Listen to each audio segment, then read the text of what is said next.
Mon Dieu est si bon, il prend bien soin de moi. Ce Dieu si fidèle, c'est tu qui penses à toi. Il voudrait t'aimer dans tes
chapitre 94, 94, psaume 94, nous lisons la parole de Dieu.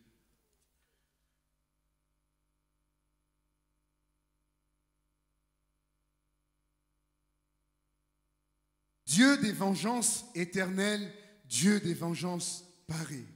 Lève-toi, juge de la terre, rends aux superbes selon leurs œuvres. Jusqu'à quand les méchants, ô Éternel? Jusqu'à quand les méchants triompheront-ils? Ils discourent, ils parlent avec arrogance. Tous ceux qui font le mal se glorifient. Éternel, ils écrasent ton peuple, ils oppriment ton héritage, ils égorgent la veuve et l'étranger. Ils assassinent les orphelins et ils disent, l'Éternel ne regarde pas, le Dieu de Jacob ne fait pas attention. Prenez-y garde, homme stupide, insensé, quand serez-vous sage? Celui qui a planté l'oreille, n'entendrait-il pas? Celui qui a formé l'œil, ne verrait-il pas? Celui qui châtie les nations, ne punirait-il point? Lui qui donne à l'homme l'intelligence. L'Éternel connaît les pensées de l'homme. Il sait qu'elles sont vaines. Heureux l'homme que tu châties, ô Éternel, et que tu instruis par ta loi, pour le calmer au jour du malheur, jusqu'à ce que la fosse soit creusée pour le méchant. Car l'Éternel ne délaisse point son peuple. Il n'abandonne pas son héritage, car le jugement sera conforme à la justice, et tous ceux dont le cœur est droit l'approuveront. Qui s'élèvera pour moi contre les méchants? Qui me soutiendra contre ceux qui font le mal? Si l'Éternel n'était pas mon secours, mon âme serait bien vide dans la demeure du silence. Quand je dis mon pied chancelle, ta bonté, ô Éternel, me sert d'appui. Quand les pensées s'agitent en foule au-dedans de moi, tes consolations réjouissent mon âme. Amen. Mon âme bénit l'Éternel, car il est digne de louange.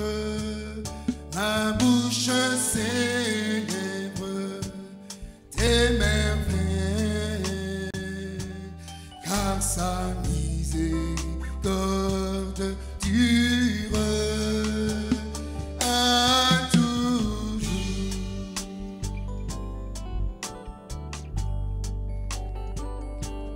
Quand je contemple les cieux, ouvrage de tes mains,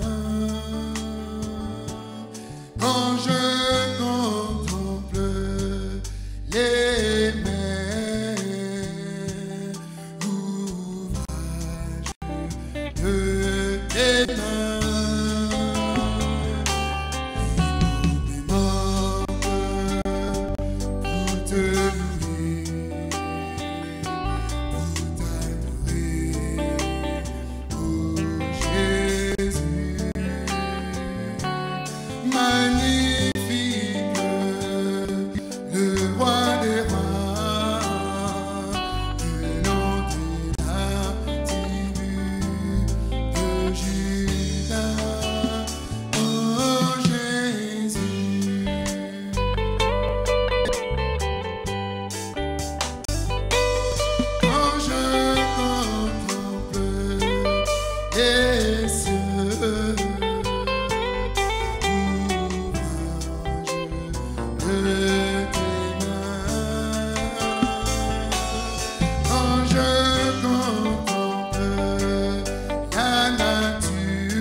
Merci, oh notre Dieu, que ton nom soit vraiment élevé encore aujourd'hui, qu'il soit vraiment glorifié de tout le cœur.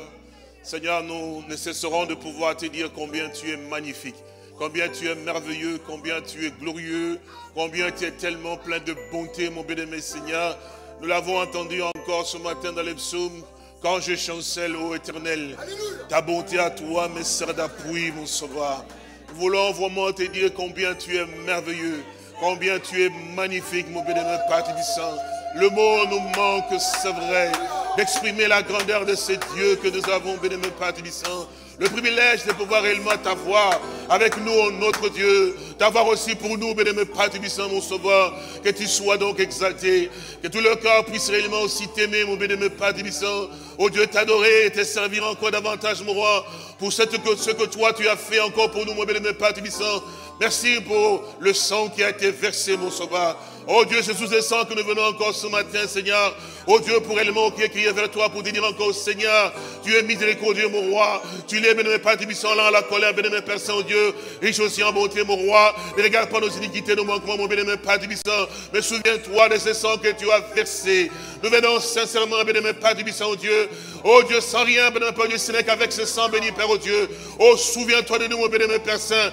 Tu as crié, tu as souffert, mon roi. Et tu as dit, tu t'accomplis, mon bien-aimé Père. C'est pour ça que nous sommes encore fortifiés encore aujourd'hui, Père.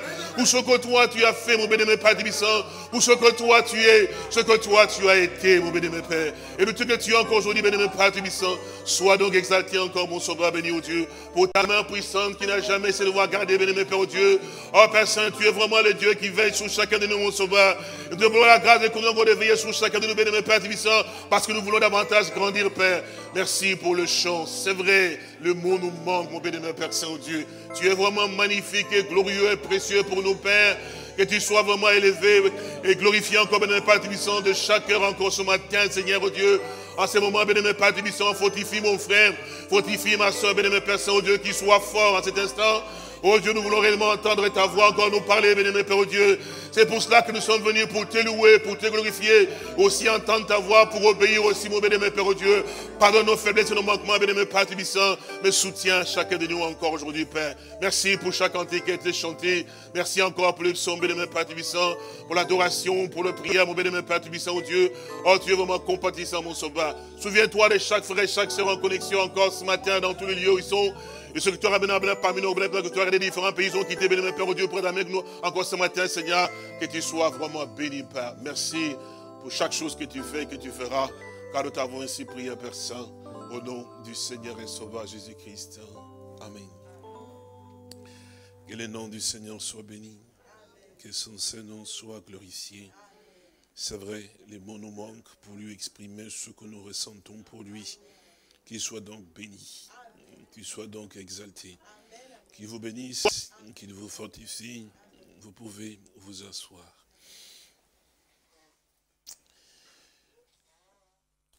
Nous lui disons merci encore pour ce jour de grâce qu'il nous a accordé de pouvoir avoir. Et aussi pour le souffle de vie qu'il nous a donné, comme nous pouvons le remarquer encore en ce jour. Et c'est ce que l'Écriture nous fait savoir aussi, que les vivants, ce sont ceux-là qui te louent, ô Éternel. Nous le remercions de ce qui nous a accordé vraiment ce privilège d'être parmi un peuple qui l'aime aussi, un peuple qui le loue, un peuple qui le célèbre de tout son cœur. Et comme il a eu à pouvoir le dire aussi, que là où 2 ou 3 sont assemblés à mon nom, je suis également au milieu d'eux. Nous sommes un peuple privilégié de savoir que le Dieu du ciel, c'est lui qui a donné à l'existence à toutes choses. C'est lui qui est fidèle, effectivement. Lorsqu'il dit une chose arrive, il a fait la promesse d'être là où réellement 2 ou 3 sont assemblés en son nom. Nous sommes rassemblés ici en son nom et nous avons donc la certitude et aussi la confiance et la foi qu'il est vraiment parmi nous. Il aime cette communion parce que c'est lui donc qui est l'auteur effectivement de la communion. Il aimait descendre effectivement vers le soir pour pouvoir parler avec celui qu'il avait donc créé, amené à l'existence. C'est lui qui était donc le summum effectivement aussi de sa création. C'était donc Adam. Dieu aime réellement avoir la communion avec son fils, avoir la communion avec donc sa fille. Nous sommes devenus fils et filles de Dieu par la foi en Jésus-Christ notre Seigneur. Et comme la Bible le dit aussi, à ceux qui l'ont reçu, à ceux qui croient en son nom, il leur a donné le pouvoir de devenir enfants de Dieu. Et, vous savez, nous le remercions pour cela. Et nous voulons aussi profiter de l'occasion pour saluer aussi tous ceux qui sont venus de loin comme de près, que nous sommes heureux de pouvoir réellement vous avoir. Nous avons avec nous Carlos qui est venu de l'Espagne. Et je pense que la plupart du temps, vous ne le connaissez pas, mais s'il peut s'élever pour que nous puissions le voir. Voilà Carlos qui est là. Il s'est vite levé, il s'est vite réassis aussi. Que le Seigneur le bénisse richement. Il est venu aussi avec notre frère Koulibaly. Je pense qu'il est là. Mais je pense que, bon, la plupart de ceux qui sont en connexion voudraient bien vous voir. Vous pouvez venir devant. Et je pense qu'il faudra peut-être penser à un micro aussi pour le frère Koulibaly, les écouteurs pour aider notre frère. Vous pouvez venir qu'on vous voie. Hein. Carlos, venez jusqu'ici, qu'on peut vous saluer. Comme ça, les frères et sœurs qui sont aussi en connexion peuvent facilement aussi vous voir. Parce que nous sommes heureux. Ils ont conduit depuis l'Espagne jusqu'ici. Donc vous pouvez le voir. Oui, mon frère. C'est merveilleux de pouvoir le voir. Il aime beaucoup le frère Koulibaly. Alors il me dit, je suis le chauffeur de Koulibaly. Que le Seigneur vous bénisse. Merci, vous pouvez vous asseoir. Nous remercions notre Dieu. Mon frère Koulibaly, peut-être qu'il faudra t'interpréter pour lui. Tu as besoin du micro et des écouteurs quand même, non? Oui, tu peux, vous pouvez vous asseoir, on va vous donner l'équipement s'il faut pour cela aussi. Et ça, c'est frère Zaché, frère Rosario qui devaient y penser pour pouvoir leur donner effectivement les écouteurs nécessaires et les micros qu'il faut aussi pour notre frère Koulibaly. Donc frère Zaché, frère Rosario, veuillez voir si cela est faisable pour lui donner les écouteurs. Et puis le frère Koulibaly peut s'asseoir quelque part s'il faut pour qu'il puisse aussi traduire pour lui en espagnol. Mais s'il comprend l'espagnol et le français, nous n'avons pas de problème pour cela. Que le Seigneur vous bénisse aussi. Je crois que j'ai pu voir ce matin notre sœur, et je vois ma sœur Maïté qui est là-bas, que Dieu te bénisse.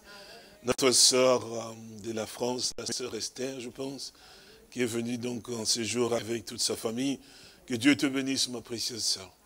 Et j'ai pu voir aussi en entrant notre frère Nathan. Je crois que vous l'avez entendu.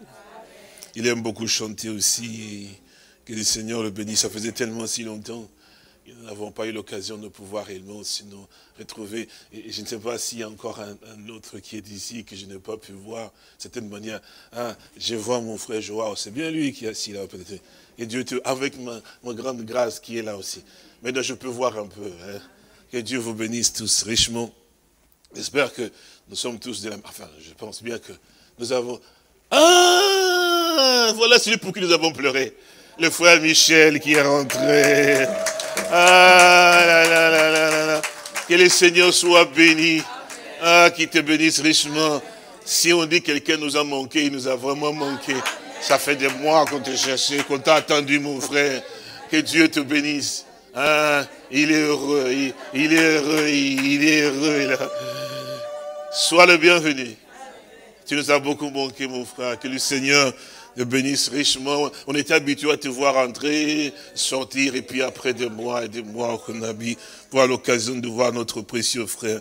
Nous nous réjouissons de ce que le Seigneur fait et nous sommes heureux. Que Dieu bénisse mon précieux frère Juliard. Je ne le vois pas tellement très bien. Il est ici, je pense, non?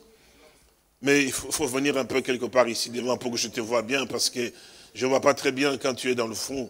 J'aime bien te voir aussi de ce côté-ci devant. On peut arranger un peu pour qu'il puisse... Maman, tu peux... Oui, il peut s'asseoir là, il n'y a pas de problème, maman. Tu es bien là. Frère Jonas peut un peu avancer un tout petit peu avec sa chaise. Les instruments peuvent rester, mon frère, il n'y a pas de problème. Mais toi, tu avances un peu, on met sa chaise là, que moi, je le vois. Où est-ce qu'il est, il arrive, oui. En fait, il a eu une circonstance ce matin. Et quand il est venu, il a eu à pouvoir s'égarer là, et puis en certain moment, sa voiture a eu à pouvoir avoir un choc. Et puis la lampe s'est cassée, et puis tout d'un coup, les diables, toujours les diables, ils cherchent partout. Et notre sœur, son épouse, je pense qu'elle est ici, non? Où est-ce qu'elle est, ma sœur? Là-bas, là-bas. Avec les enfants? Ah, ok. Et alors, c'est comme cela que la sœur a eu un petit accident, et son vêtement s'est coincé. Et alors le frère était vraiment dans un état difficile, il dit, et j'entends seulement le coup de fil quand il m'a appelé, il me dit, pasteur, nous étions là, et maintenant, j'ai dit, et maintenant vous êtes où? Il dit, nous sommes sur le chemin de retour. J'ai dit, à quel niveau vous êtes? Nous sommes en Anderlecht. J'ai dit, oh là là, alors il faut faire demi-tour. Si problème de jupe, on s'est arrangé. Si problème de pagne, on s'est arrangé. Alors Dieu soit béni. Je fais descendre tout un bataillon en bas pour chercher les jupes et les scènes. Et dans les bataillons, il y a eu notre sœur Edith et puis notre sœur Jackie qui sont venus, qui nous ont aidés. C'est pour ça qu'on doit avoir un stock. Ce sont des leçons qu'on apprend. Voilà, c'est comme ça que notre sœur est revenue. Dieu est bon. Il garde les nôtres, effectivement, il prend soin. Vous savez, nous sommes dans une période où nous avons besoin du Seigneur, de pouvoir avoir cette communion, mais il cherchera par tous les moyens de pouvoir faire en sorte que vous ne puissiez pas entendre, que vous ne puissiez pas être là.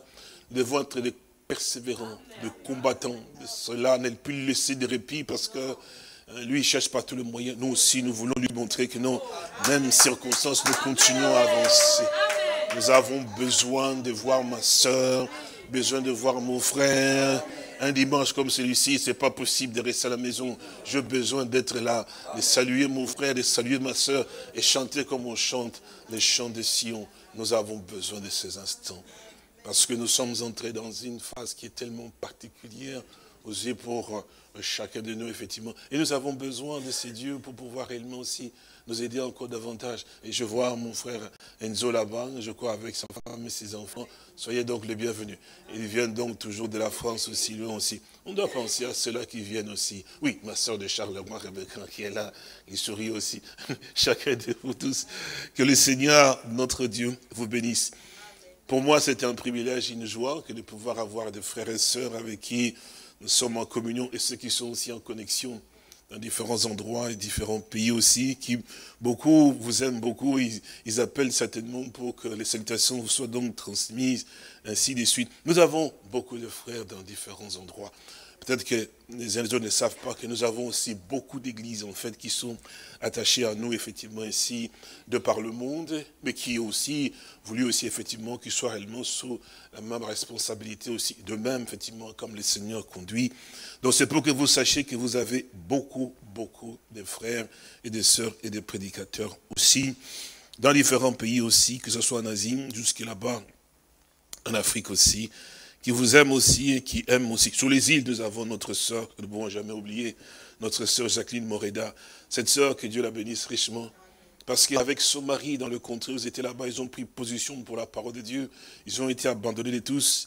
Et les frères rentraient à la maison, mais la sœur restait accrochée à la parole.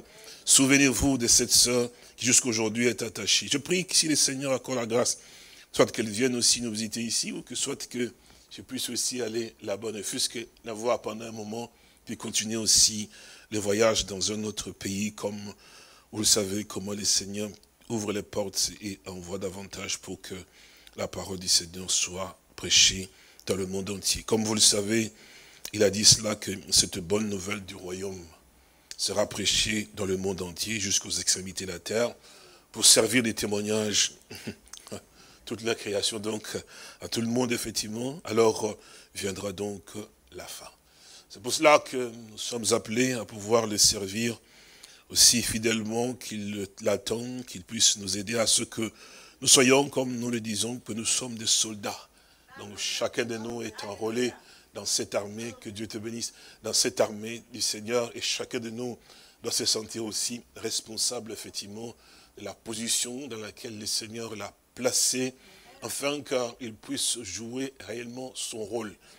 Nous avons besoin de pouvoir avoir aussi ces frères et sœurs qui sont dans le rang. Vous vous souvenez dans la vision que le Seigneur m'avait donnée, que j'ai racontée ici, lorsque j'implorais la grâce du Seigneur pour pouvoir m'accorder la grâce de savoir tous ceux-là qui s'accrochent à ces ministères qu'il m'a donné, qui écoutent la parole, qui suivent effectivement cela, et comment ça sera pour eux, parce que je ne voulais pas que les gens suivent quelqu'un qui à l'après, ils sont tellement aussi déçus.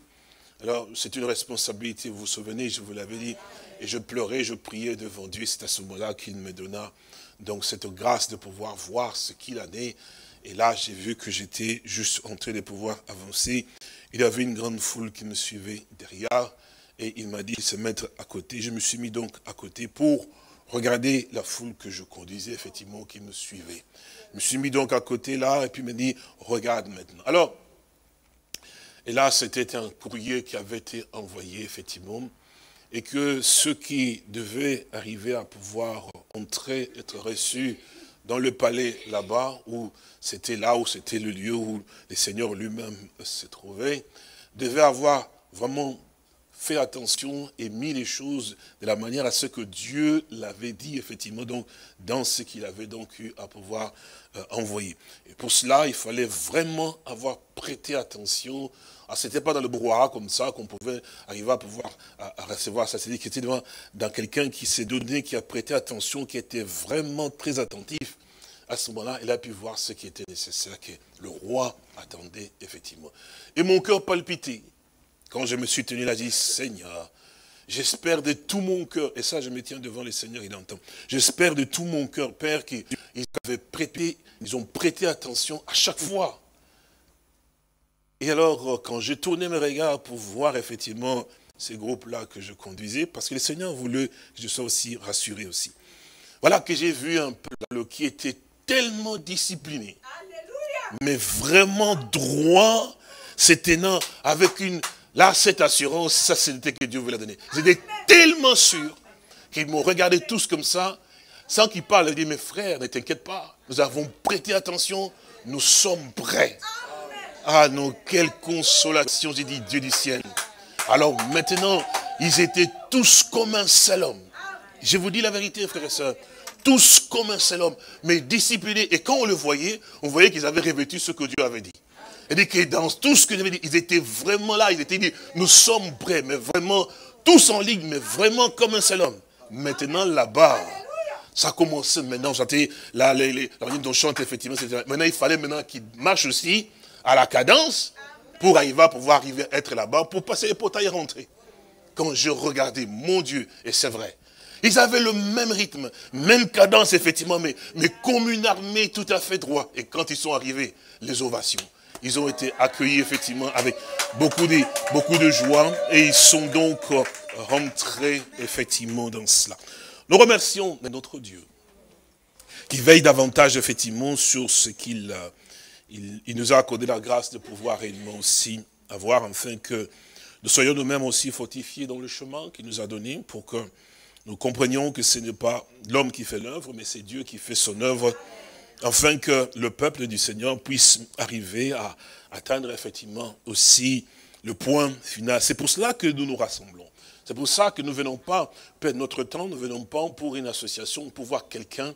Nous venons nous préparer pour rentrer chez nous. Là où nous étions, effectivement, il faut que nous soyons aussi sûrs et certains que quand nos yeux se fermeront, nous pourrons le voir. Je voudrais que tu lances les diapositives, mon frère. Nous allons nous lever pour lire dans le livre de Zacharie, au chapitre 14, que nous avons pu voir dimanche passé, mais nous nous sommes arrêtés. Et puis nous devions donc continuer cela, afin que nous voyions aussi clair les plans de notre Seigneur et le programme que lui, il a eu à pouvoir réellement aussi mettre en place pour nous. C'est pour ça que vous pouvez remarquer que l'ange du Seigneur est venu, c'est l'ange Gabriel qui est venu vers Daniel, qui lui dit, lorsque tu as eu à cœur de comprendre et que tu fus aussi attentif, effectivement, alors la parole est venue. C'est pour ça que je suis venu pour te l'annoncer, toi qui es un bien-aimé de l'Éternel. Dans le livre de Zacharie au chapitre 10, et là je pense que, docteur, il faudra aussi nous mettre dans le Zacharie chapitre 10, dans le livre en anglais, donc dans King James, de manière à ce que nous puissions avoir les deux, pour que nous puissions comprendre.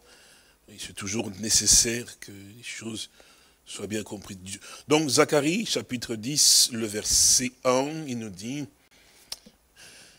demandez donc à l'Éternel la pluie du printemps, et l'Éternel produira donc des éclairs, et il vous enverra une abondante pluie. Il donnera à chacun de l'herbe dans son champ.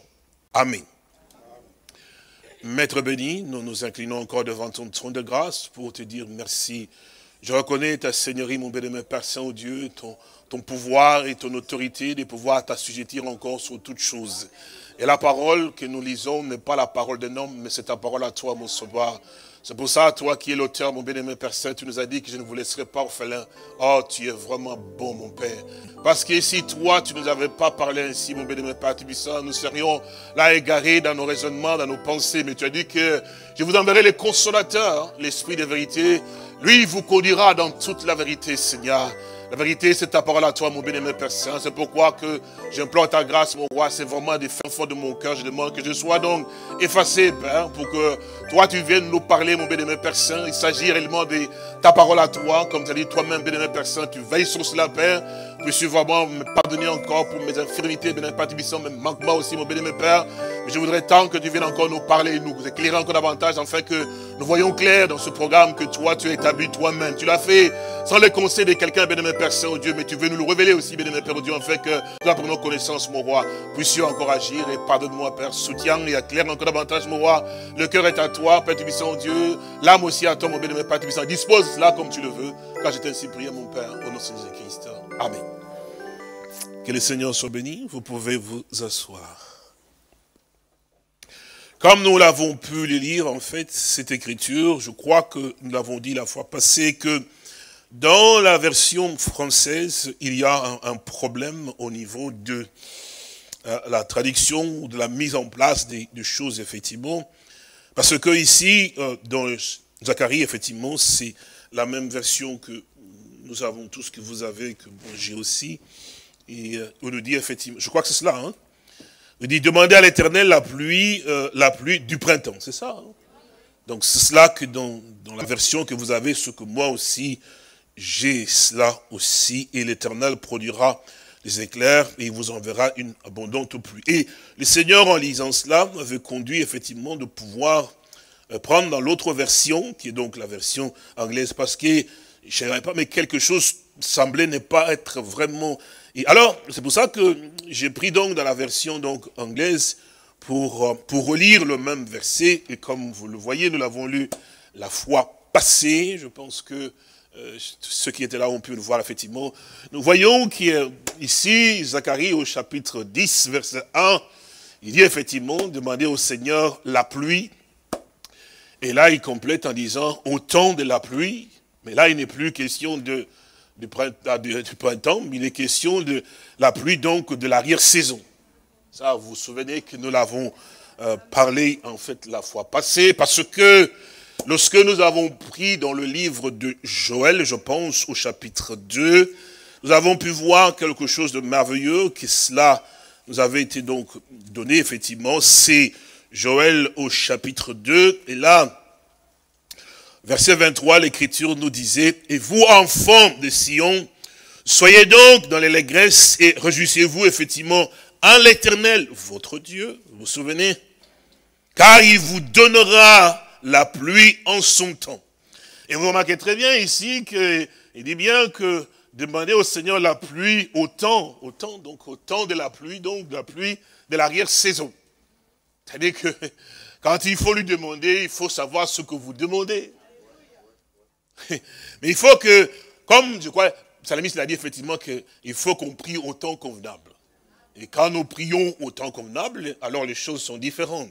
Et là, il nous fait bien part, effectivement, qu'il faut lui demander, effectivement, au temps, la pluie de l'arrière-saison. C'est-à-dire que la pluie de l'arrière-saison, c'est-à-dire la pluie de la dernière saison.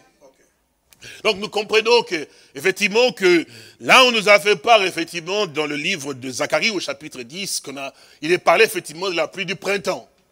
Or, la pluie du printemps n'est pas la pluie de la dernière saison, mais la pluie du printemps, c'est la pluie de la première saison. Donc, si nous regardons cela, effectivement, ici, c'est pour ça que, ici, il nous parle de quelque chose pour que nous puissions voir et comprendre clairement qu'est-ce que le Seigneur veut que nous puissions arriver à pouvoir saisir et qui est vraiment important pour nous. Et vous savez que lorsque le Seigneur était sur terre, effectivement, la Bible nous dit qu'effectivement, qu'il parlait en parabole. Mais ce sont les disciples qui lui ont posé la question, ils disent, mais pourquoi leur parles-tu en parabole? Et pourtant, ils venaient aussi comme des gens assoiffés, ils venaient effectivement aussi pour l'écouter, effectivement, ils étaient nombreux. Voyez-vous que ce n'est pas le nombre, ce n'est pas la quantité qui importe toujours Dieu, parce que les humains veulent voir la masse. Pourquoi que Dieu est là? Dieu n'est pas dans la quantité en fait. N'oubliez jamais cela, mon frère et ma soeur. S'il était dans la quantité, il serait avec les prophètes de Baal d'Astarté au temps de Akab, effectivement, avec Jézabel. Et qu'effectivement, que cet homme ici, qu'on appelle effectivement Élisée, ne pourrait pas faire le poids, en fait, effectivement, parce que quand c'est un nombre assez grand, c'est pour ça que d'ailleurs lui-même, il leur a dit, mais puisque vous êtes tellement nombreux, moi, je ne suis que seul, effectivement, vous êtes tellement nombreux. Vous savez, 400, ça fait 800, effectivement, aussi. Eh bien, commencez d'abord, vous, effectivement, priez votre Dieu, invoquez-le, faites ce qu'il y a à pouvoir faire, effectivement. Alors, le Dieu qui répondra par le feu sera celui-là. Ils lui ont laissé, effectivement, qu'il a eu à pouvoir faire, effectivement, ce qu'il fallait faire. Ils ont chanté, ils se sont fait des incisions, tout ce qu'il fallait faire, effectivement. Ils ont fait cela. Mais voilà que, lorsqu'ils ont fait ainsi de suite, effectivement, rien ne s'est absolument passé. Ce que je trouve de meilleur, effectivement, dans cela, dans ce que le Seigneur nous montre en cela, c'est que ces prophètes de Baal et d'Astarté avaient en fait une très grande partie du peuple. Presque tout le pays entier était sous leur domination, effectivement, parce qu'ils les suivaient, ils croyaient effectivement en cela. Donc tous, le peuple entier était avec eux, presque. Alors, voilà ce que le Seigneur a eu à pouvoir permettre, effectivement, que la chose soit faite. Nous allons y rentrer, parce que, je prie que Dieu nous aide à ce que nous puissions terminer. Regardez bien. C'est que le prophète Élie a dit, effectivement, à Akab, effectivement, qui rassemble le peuple, effectivement, et puis avec les 400 prophètes de Baal, et 400 aussi d'Astarté. C'est-à-dire que c'était ces gens-là, ces prédicateurs-là, donc ces hommes-là, qui ont eu à pouvoir prêcher au peuple, qui ont eu à pouvoir les enseigner beaucoup de choses, effectivement. Donc maintenant, il doit y avoir une confrontation par rapport à ceux qui vous ont enseigné avec leur enseignement, parce qu'il faut voir, effectivement, que ceux-là, s'ils étaient dans la volonté de Dieu, Dieu doit arriver à pouvoir confirmer. Donc, effectivement, et le peuple qui les avait entendus, qui était soumis à eux, on les a appelés aussi. Alors on a dit, bon, voici donc vos prédicateurs, qui sont donc vos prophètes, qui vous ont enseigné, qui vous ont instruit, effectivement. Le voici, et vous aussi donc. Et puis moi, ici, il dit, ben, vous, je suis quelqu'un, il trouble Israël, il trouble ceci, parce que il ne veut pas se conformer aux autres, effectivement, de cette manière de dire, bon, il n'y a pas de problème, puisque tellement nombreux, vous avez montré que par votre quantité, que Dieu était avec vous. Maintenant, il faut qu'effectivement, qu'on arrive à pouvoir maintenant prouver que c'est Dieu, effectivement, dont vous pensez pouvoir servir, qu'il prouve, qu'il témoigne qu'il est avec vous. Voilà donc ce qu'on doit faire, effectivement. Il faut qu'effectivement, que vous puissiez aussi invoquer ces dieux. Et voilà le problème, c'est que ils l'ont fait venir. Il leur a dit, puisque vous êtes tellement si nombreux, voici donc, vous prenez donc le premier des taureaux et vous faites ce que vous avez arrivé à pouvoir faire. Ils ont commencé. Le peuple était là, en train de pouvoir observer les prédicateurs qu'ils avaient toujours conduits, qu'ils avaient enseignés, qu'ils avaient prêché, effectivement, vers qui ils étaient tellement partis nombreux parce que, ils savaient faire tout pour que la masse voie qu'effectivement, que c'était avec eux que Dieu s'est trouvé, effectivement. Élie, effectivement, n'en avait pas besoin, en fait. Lui, quand il sautait avec la Sidétania, c'était pas conforme à eux parce qu'on n'en voulait pas, effectivement. Alors, il leur a laissé la possibilité de pouvoir maintenant démontrer que leurs enseignements étaient les enseignements qui veulent amener ces enfants, ces hommes ici à la vie. Parce que c'est très important. C'est ce que vous recevez qui allait déterminer ce que vous allez être. Je ne sais pas si vous avez bien compris. C'est ce que vous recevez qui va déterminer ce que vous allez être. Vous connaissez la parabole du semeur.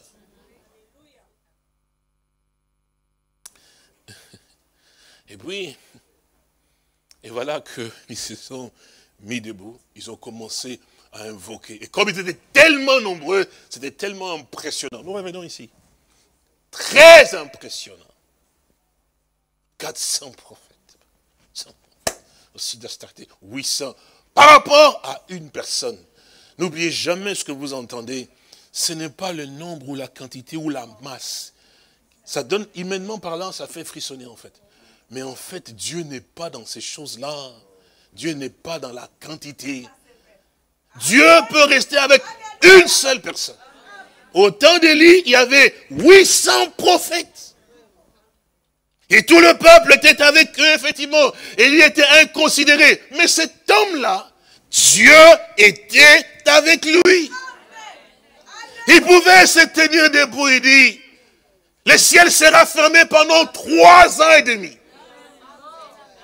Sinon à ma parole. Alléluia. Donc l'homme savait l'autorité qu'il avait. Le peuple ne le considérait pas, mais lui savait où il en était. Il a dit 3 ans et demi, le ciel sera terrain. Le prophète d'Astarté, ils ont fait ce qu'ils pouvaient faire. Pendant 3 ans et demi, le ciel était toujours fermé et terrain. Un petit bonhomme. Un sale homme. Juste simplement en disant, le ciel lui obéit. C'est ce que le Seigneur a eu à pouvoir dire à Pierre. Pas à tout le monde, non à Pierre. Il dit, toi Pierre, ce que tu liras sur la terre sera lié dans le ciel. Ce que tu délieras sur la terre sera délié dans le ciel. Ce n'était pas une foule de docteurs, à un homme qui n'était même pas instruit. Il lui dit, vous savez, pensons un peu, ce n'était pas n'importe qui, c'était le Dieu du ciel, le Seigneur du ciel et de la terre, qui dit à cet homme, il dit, je te donnerai les clés, quelles clés? Du royaume des cieux. Donc à toi, un homme Pierre, que Dieu soit béni. C'est pour ça que quand il a regardé Pierre, il dit, mais tu es heureux, toi. Jean était là, Philippe était là, il dit, toi, j'ai posé la question à tout le monde. Personne n'a répondu. Mais toi, Pierre, tu es vraiment heureux. Il dit, car ce ne sont pas la chair et le sang qui t'ont révélé cela, mais c'est mon Père qui est dans les cieux qui t'a révélé cela. Et c'est à cet homme-là qu'il a fait une telle promesse, effectivement. Et quand il est ressuscité, effectivement, oui, lorsque le Seigneur est ressuscité, il a dit cela dans le livre d'Apocalypse. Vous vous souvenez? Regardez, je pense que dans Apocalypse chapitre 1, je pense que nous allons le voir avec vous. Regardez bien cela. Mon frère Zaché, si tu veux bien avancer un peu plus vite, ou mon frère Rosario, l'un de vous pourrait avancer. Ah, voilà. Alors il dit, chapitre 1 d'Apocalypse et le verset 18. Serait-il possible de trouver quand même un moyen que le vent passe ici, ou celui-là augmenter un peu? C'est toi qui dois peut-être veiller à ça. Non, pas trop fort, un tout petit peu simplement pour ne pas que ça soit chaud. Donc, vérifiez un peu la température pour tout le monde à l'intérieur, s'il te plaît. Alors, chapitre 1, verset 18, c'est cela. On va commencer au verset 16. Il y avait donc dans sa main droite 7 étoiles, de sa bouche sortait donc une épée aiguë à des tranchants. Vous y êtes? Et son visage était comme le soleil lorsqu'il brille dans sa force. Quand je le vis, je tombais donc à ses pieds comme mort. Il posa sur moi sa main droite en disant, ne crains point. Je suis le premier et le dernier. Il n'y a qu'un seul premier. Il n'y a qu'un seul dernier.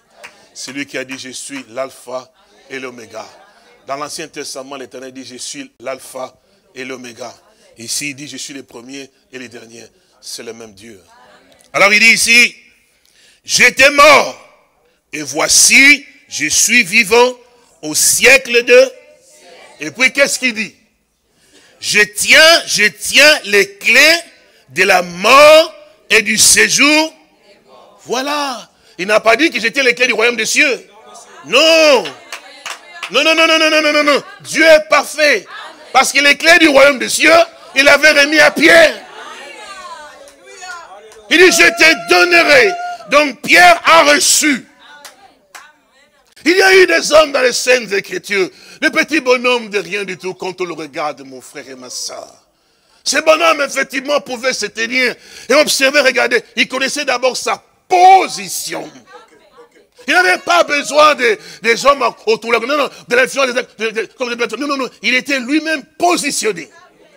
Déjà depuis le début, il savait en qui il avait cru. Quand les hommes venaient disant, nous ne sommes pas capables de pouvoir prendre ce pays, il s'est levé et dit, si, nous sommes capables. Parce que cette terre-là, ce pays, Dieu nous l'a donné. Donc si Dieu nous l'a donné, nous sommes plus que capables. Et c'est lui qui s'arrête et regarde et dit, le soleil dans une distance lointaine, il leur donne, il dit, mais soleil, arrête-toi. Il donne l'ordre au soleil. Depuis que la terre a été terre et qu'on dit effectivement créée, jamais un homme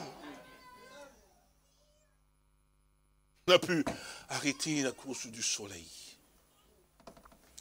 Mais il s'est mis debout seul. Il a dit, soleil, arrête-toi. Il ordonne aussi à la lune de pouvoir aussi s'arrêter.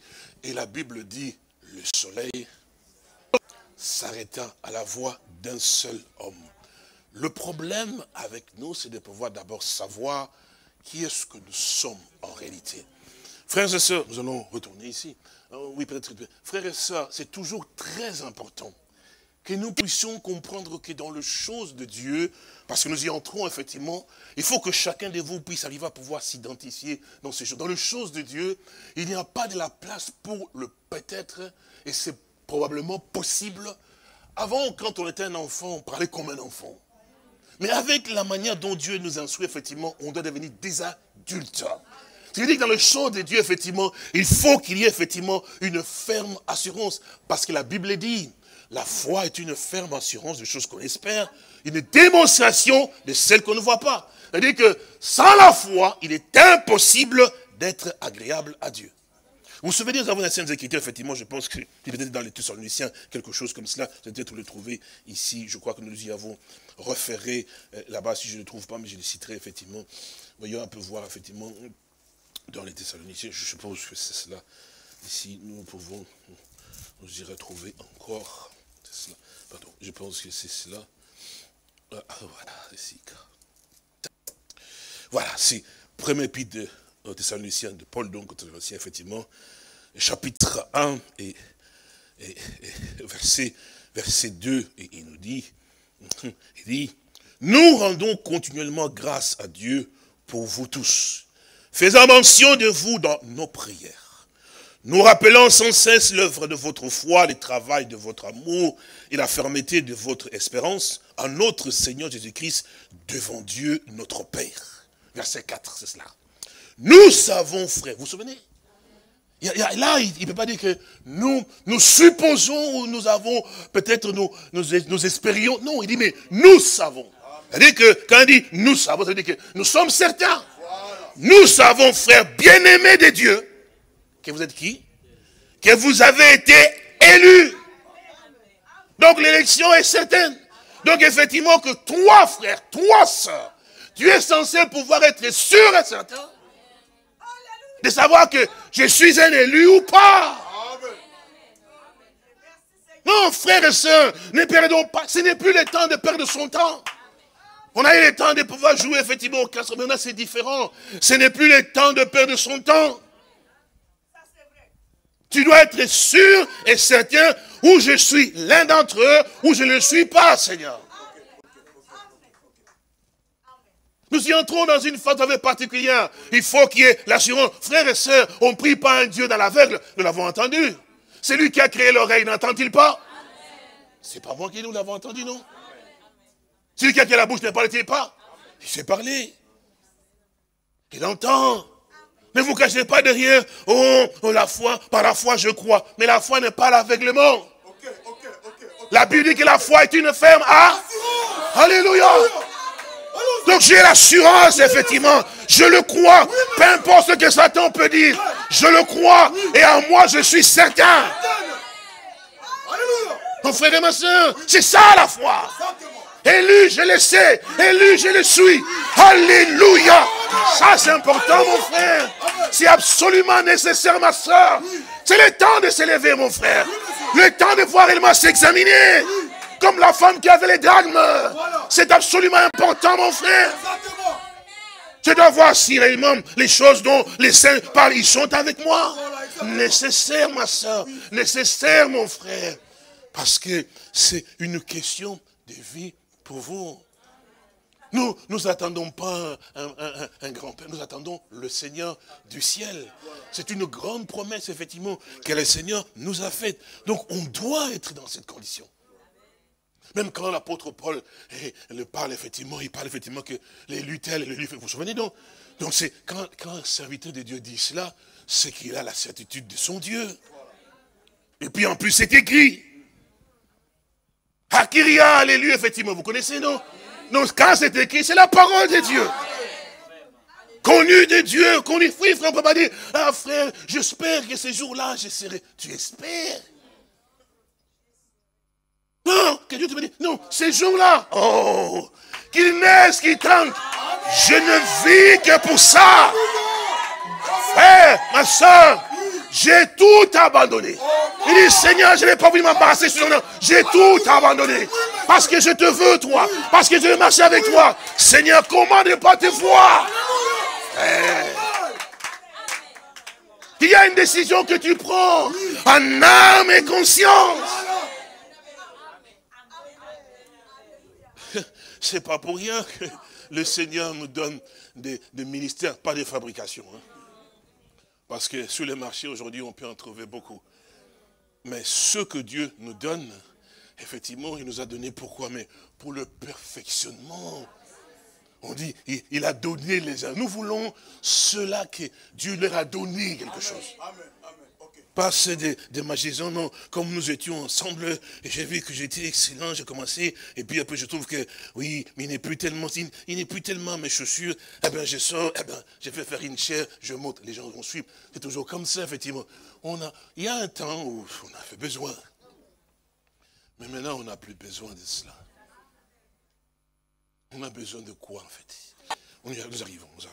J'ai juste on a besoin de ce qui est vraiment nécessaire pour me placer dans la position dans laquelle, effectivement, je veux que vous compreniez, frères et sœurs, parce que quand on parle de la pluie, ce que nous l'avons entendu la fois passée, ce que la pluie représente, c'est que cela représente exactement. Alors, vous comprenez que nous avons parlé de la pluie, donc, du printemps, effectivement, comme la pluie de la première saison. Vous vous souvenez? Amen. Joël chapitre 2, verset 23, il vous enverra la pluie de la première et de l'arrière-saison, c'est-à-dire que de la dernière saison. Pour vous rafraîchir encore un peu la mémoire, mon frère Rosario, tu viens, toi tu peux rester là. Tu peux aller dans mon bureau là-bas. C'est toi qui connais bien l'emplacement de mes affaires. Ah non, attendez. Merci. Il y en a ici.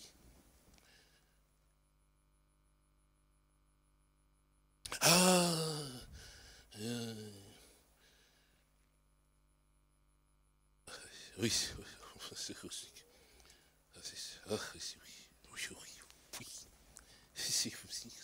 Ici. Frappe, merci beaucoup. Ici, celui-là, je comprends peut-être. Ah, pardon. Oui, c'est pas aussi facile. Merci beaucoup, mon gars. Donc, je parlais effectivement en rapport avec la pluie. Je disais, en fait, nous devons comprendre ce que c'est que la pluie. Dans les Saintes Écritures, je crois que nous avons pu comprendre effectivement ce qu'il en est. Peut-être qu'il faut encore un peu plus clarifier. Ésaïe 44, je pense qu'il nous dit quelque chose là qui permettrait pour que nous puissions juste voir un peu plus la chose un peu plus. Nous l'avons lu la fois passée dans Jean, je pense, vous vous souvenez? Oui, nous voulons maintenant lire un peu dans Ésaïe 44. Voilà, Ésaïe 44, verset 1, il dit, « Écoute maintenant, ô Jacob, mon serviteur, ô Israël que j'ai choisi. Ainsi parle l'Éternel qui t'a fait et qui t'a formé dès ta naissance. C'est lui qui est ton soutien.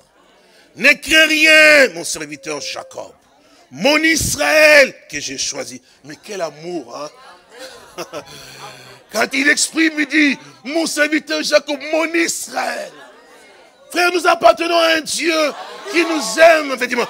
Et puis écoutez ce qu'il dit ici, il dit, oh, car je répandrai des eaux sur le sol altéré et de ruisseaux sur la terre desséchée, je répandrai mon esprit sur... Voilà. Donc nous comprenons effectivement ce que cela veut dire, effectivement, même il parle effectivement concernant les deux. Donc c'est important qu'on comprenne que quand il est parlé de la pluie, effectivement, il est parlé effectivement de rapport avec l'Esprit du Seigneur. C'est dans la Bible, hein, c'est écrit, hein, comme nous l'avons lu dans Jean aussi l'autre fois. Vous vous souvenez? Alors, regardez une chose effectivement qui est particulière. La pluie, effectivement, lorsqu'elle descend, c'est pour que la terre puisse arriver à pouvoir être humectée. Parce qu'il y a quelque chose, comme nous l'avons dit. Pourquoi demander quelque chose si ce n'est pas tellement important? Est-ce que vous vous rappelez encore? Donc on doit demander quelque chose quand on sent que c'est vraiment important et nécessaire. On en a vraiment besoin. Quand on est comme ça, Dieu entend. Vous vous souvenez, pousser à bout.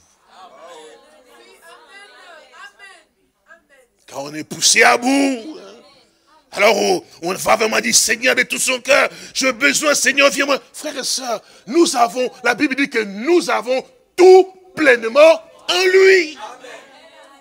La réussite, le travail, la santé, le bonheur, alléluia, le mariage, le tout, mon frère, pleinement. Alléluia. Frères et sœurs, n'oubliez pas les saintes écritures, même si quand l'épreuve vient, qu'est-ce qu'il nous dit? Regardez bien, qu'est-ce qu'il nous dit effectivement? Éphésiens, regardez bien l'Éphésiens. Éphésiens, mon frère, Dieu a pris des précautions, dispositions pour que tu sois heureux. Oui, oui, mon frère. Éphésiens au chapitre 1, il nous dit une chose ici, il dit. Verset 3, il nous dit, béni soit le Dieu et Père de notre Seigneur Jésus-Christ. Qu'est-ce qu'il a fait? Qui nous a bénis de toute bénédiction, toute sorte de bénédiction spirituelle dans le lieu céleste où c'est. Voilà mon frère. Aussi longtemps que tu es là en lui, frères et sœurs, mais la bénédiction c'est pour toi. Nous avons été appelés pour hériter la bénédiction et non pas la malédiction. C'est pour ça que dans chaque situation par laquelle nous sommes appelés à pouvoir passer, ça c'est pour les fils et les filles de Dieu, qui sont tellement aussi formés dans les choses de Dieu, qui ont la grâce de voir effectivement que Dieu, tu es vraiment vivant. Parce que quand Dieu met la main sur un élu, l'élu reconnaît effectivement les mains qu'il a attirées. Il ne peut pas se départir de cela, comme on a pu voir effectivement Abraham, mon frère. C'est impossible humainement parlant. 5 ans, 10 ans, 3 ans, même 2 ans, nous on abandonne. Mais 5 ans, il était toujours persévérant. Comme au premier jour, 10 ans, la même chose. 15 ans, la même chose. Son corps était usé, il ne regardait pas le corps. 20 ans, la même chose. Alléluia. Gloire à Dieu. Il dit ceci, espérant contre toute espérance. Parce qu'il y avait un aimant qu'il avait attiré, mon frère. Oui, mon frère, ma soeur. Frère, réveille-toi, tu dors comme un gars. Non, réveille-toi. Si tu es un fils de Dieu, il y a une secousse au-dedans, mon frère. Vous pouvez vous imaginer, on dit de quelqu'un qui était habitué dans des palais, avec beaucoup de choses, de l'or, l'argent, tout ça, qui avait beaucoup de billes, qui dit, mais il dit, pour lui, il a regardé l'opprobre de Christ, effectivement, comme une richesse plus grande. Alléluia! Mon frère et ma soeur, toi et moi, nous cherchons l'argent, le bien pour avoir beaucoup de moyens financiers. Il en avait, il avait l'occasion. Mais quand il a regardé directement dans la pourriture, là-bas, dans la boue, il dit non, non, non, non, ma place n'est pas ici, mais la place est là-bas. La Bible dit, regardons sur l'invisible. C'est ça le problème, mon frère et ma soeur. Tu regardes sur le visible, mais regardez sur l'invisible. Nous avons un sérieux problème, mon frère. Un sérieux problème au niveau de la foi, mon béni, mes frères et sœurs. Oh oui. C'était des hommes comme vous et moi. Il y a le même yeux, même désir aussi. Mais les choses ont été très différentes. Parce que c'était des élus de Dieu, mon frère. Un élu, on ne le supplie pas, mon frère. Un élu, il désire encore davantage.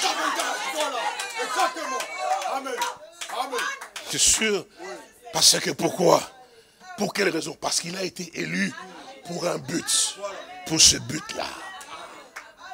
Alors pourquoi il est accroché? On ne peut pas lui dire, ah, chantons Dieu, aimons Dieu, frère, il faut. Non, lui-même, quand on ne chante pas, il ne se sent pas bien. Quand on ne loue pas Dieu, il ne se sent pas bien. Frère, que les problèmes soient de grande taille, vous ne trouvez pas les lieux en train de pouvoir végéter, je ne sais plus très bien. Non! Quand les problèmes viennent, il y a toujours une parole. Toutes choses concourent pour le bien de ceux qui aiment Dieu. Alléluia! Il est soutenu. Gloire à Dieu, gloire à Dieu, gloire au Seigneur. Alléluia. La Bible dit ceci. La Bible dit ceci. Qu'Abraham fut fortifié par la foi. La foi en quoi? À la promesse. Voilà pourquoi la parole est prêchée. Pour que les lieux entendent qu'ils savent que son Dieu le voit. Et qu'il veut te rappeler qui tu es. Et la promesse qu'il t'a faite.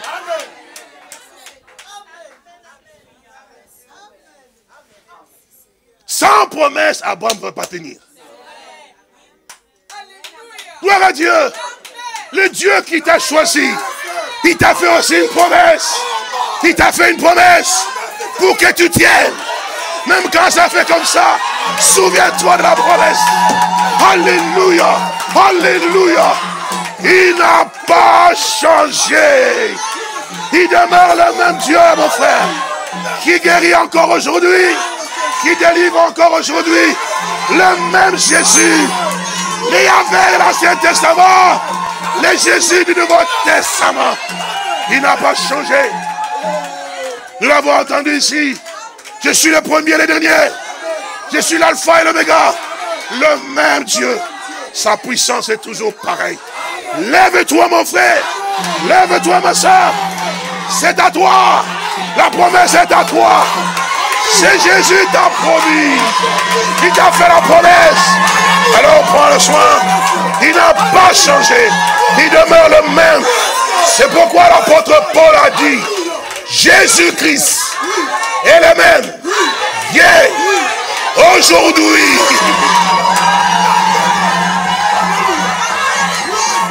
Nous avons notre aujourd'hui. Alléluia. C'est pourquoi, si aujourd'hui, nous entendons sa voix, n'indiscutons pas notre. Donc croyons, Seigneur. Alléluia. Ceci est tellement si important. Nous avons besoin d'avancer avec ce Seigneur. Nous avons besoin, mon frère, que la sémence qu'il a plantée en nous puisse maintenant être secouée, afin que puisse germer davantage. C'est le temps. Donc nous soupirons après la pluie. Parce que nous avons besoin de cette pluie. Pour quelle raison? Parce que nous savons une chose, que dans la terre, une semence avait été placée. Alléluia. Ce n'est pas la pluie de la première saison. Nous soupirons après la pluie de la dernière saison. Mais c'est important d'avoir la pluie de la première saison.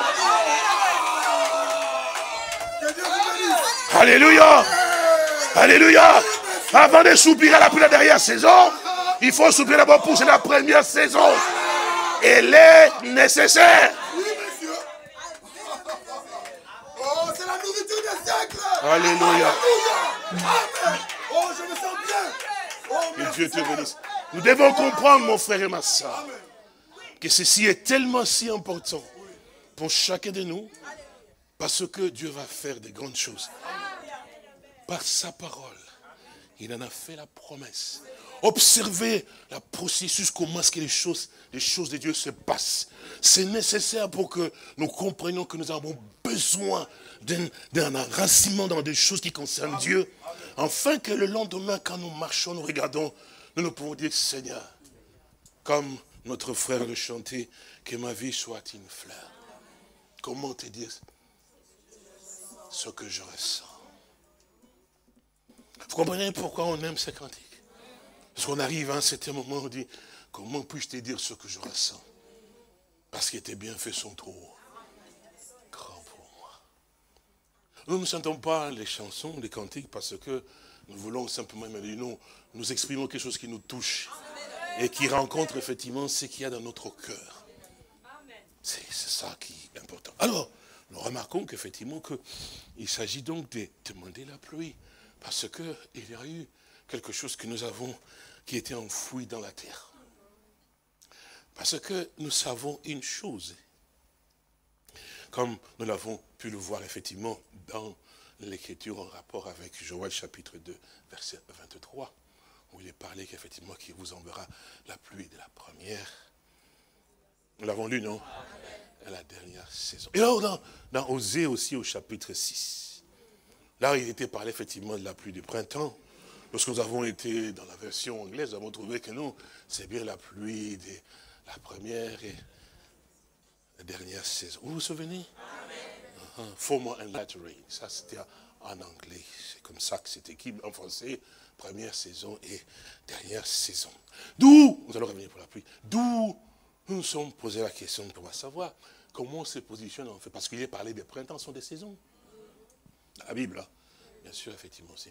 Et comment sont positionnées en fait les saisons pour que nous puissions voir clairement, effectivement, en cela, quand est-ce qu'il y a le printemps et quand est-ce qu'il y a aussi l'été.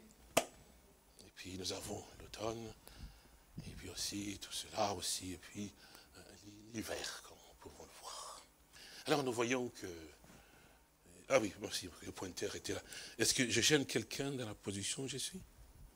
Vous voyez bien? Ok. Alors, nous voyons que le printemps commence donc du 21 mars au 21 juin. Nous y avons goûté quand même. Est-ce que nous étions donc là? Alors l'été, est-ce que nous sentez comment on commence à transpirer? C'est vrai, non? Du 21 au 22 septembre. Et c'est ici, comme nous l'avons vu, presque partout. Parce que, les gens peuvent dire, oh frère, mais ici, nous voyons que c'est l'hiver. C'est l'hiver. L'hiver, tu veux bien me lancer effectivement les photos? Et l'hiver, c'est ça. Tout ça, c'est la neige, la glace. Hein? Il n'y a personne qui va planter ici. Et ici, on n'a même pas besoin de la pluie parce que ça va encore verglacer.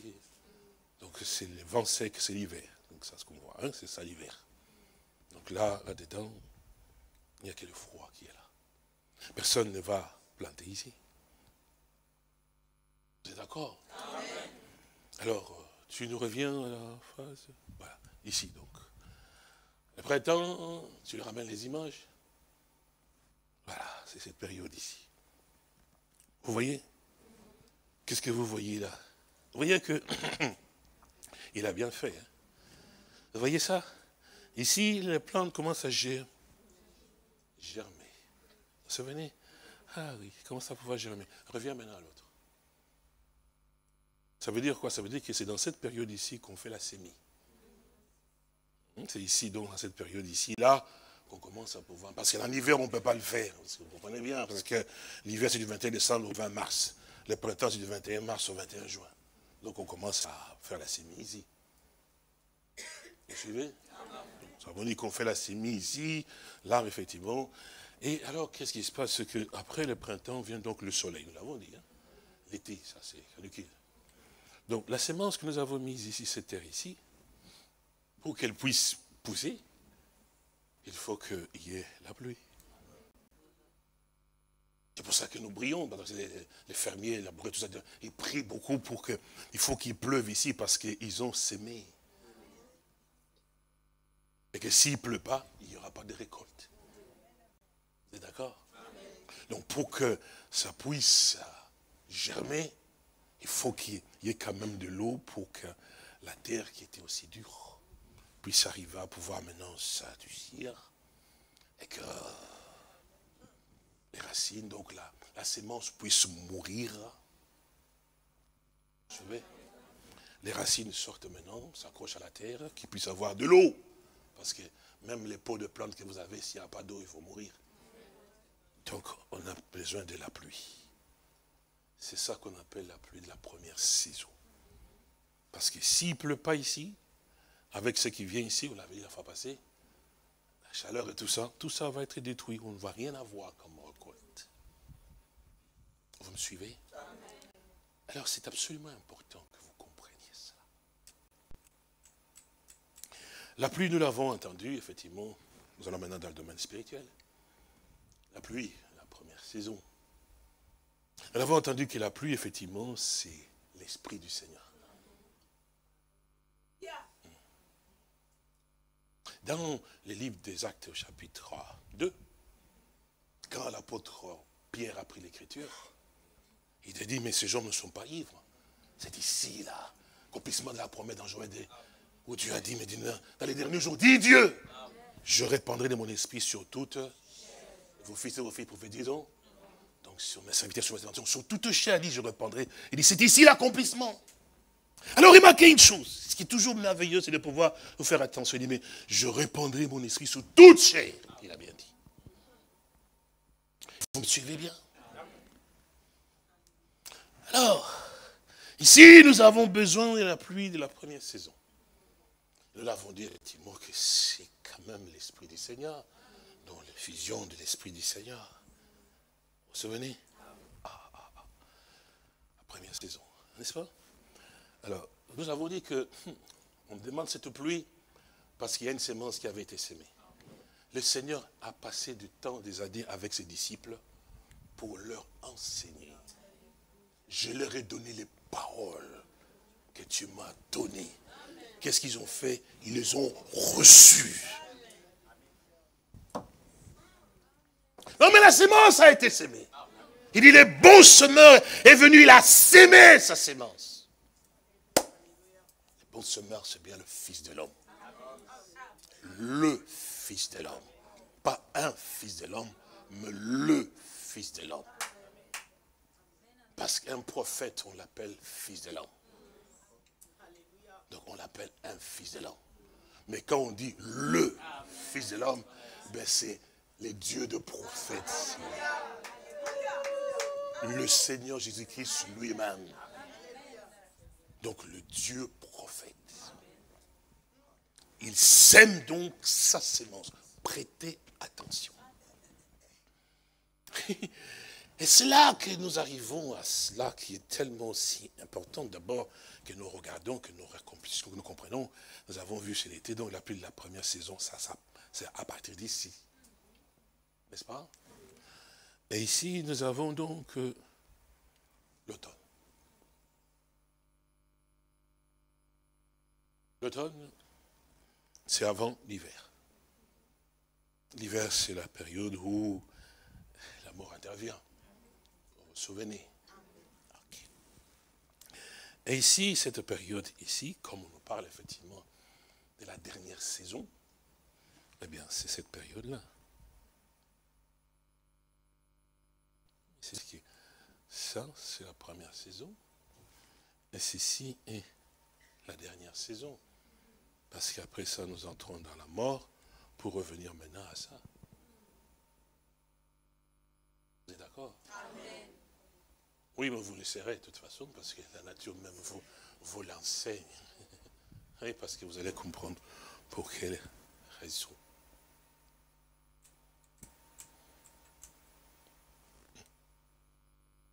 Et vous remarquez très bien que on nous a dit, il vous enverra la pluie de la première et de la dernière saison.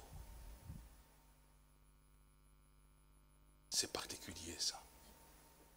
Je voudrais d'abord que vous puissiez réaliser une chose.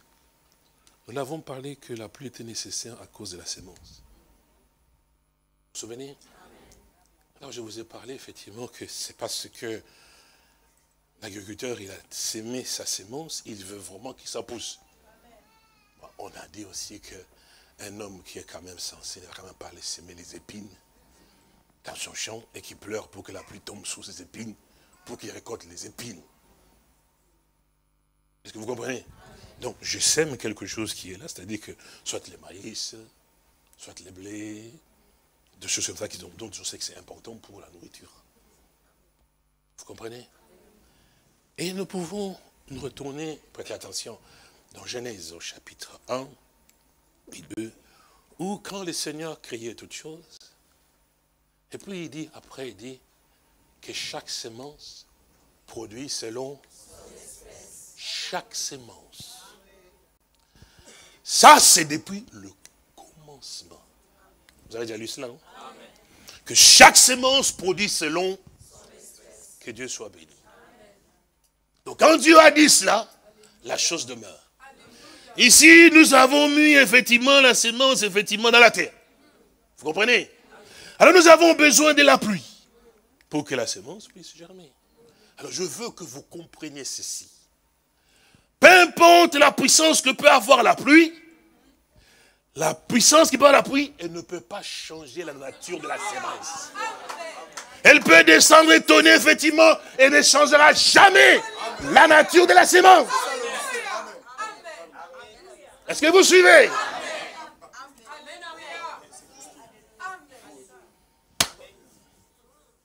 Alors, nous avons eu la pluie de la première saison. C'est important que ce jour soit vraiment bien saisi, mon frère. Première saison. Et nous comprenons maintenant d'abord ce que c'est d'abord la pluie. On sait qu'elle peut avoir toute puissance, mais ne changera jamais la nature de la semence qui avait été enfouie. Pourquoi, mon frère? Parce que le Seigneur avait dit, chaque semence produira selon son espèce. Donc tu viens pour m'aider à ce que je produise ce que je suis. Alléluia. Oui, monsieur. Oui, madame.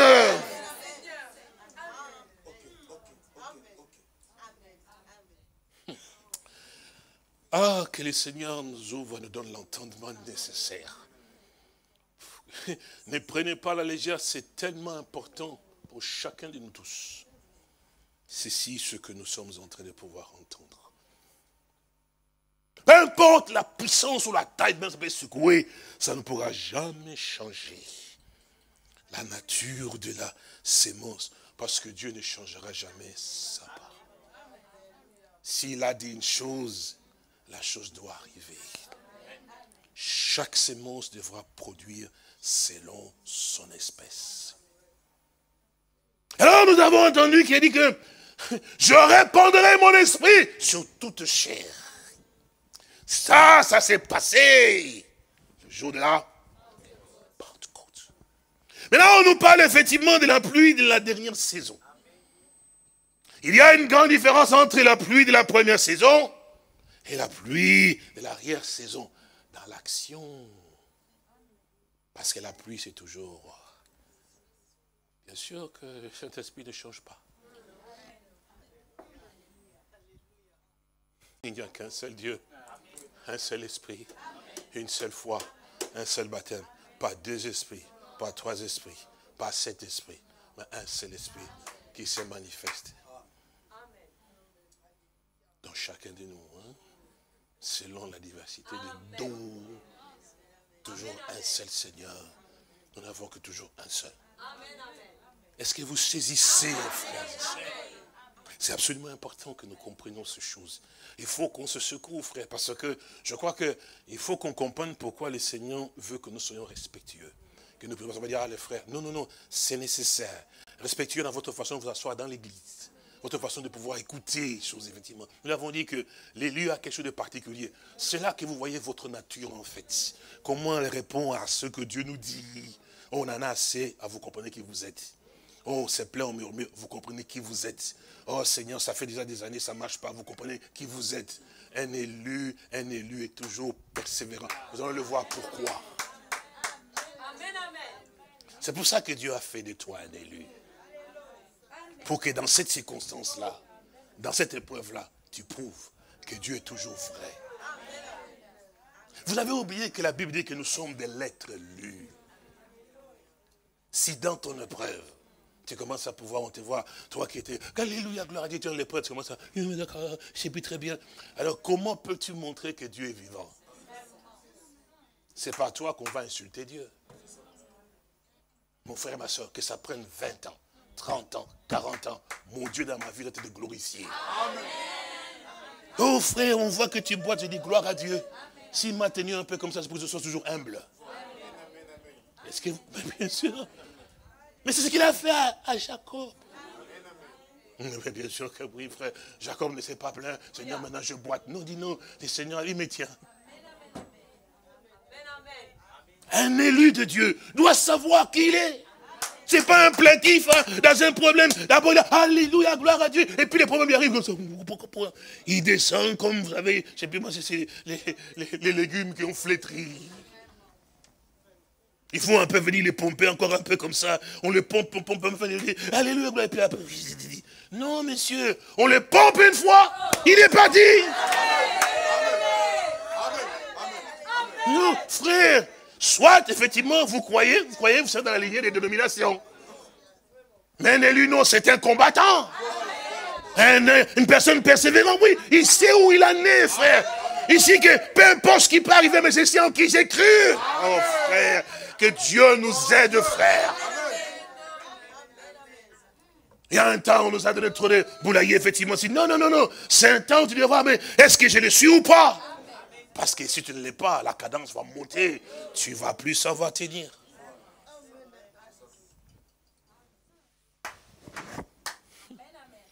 Il a regardé Pierre et dit, Pierre, m'aimes-tu?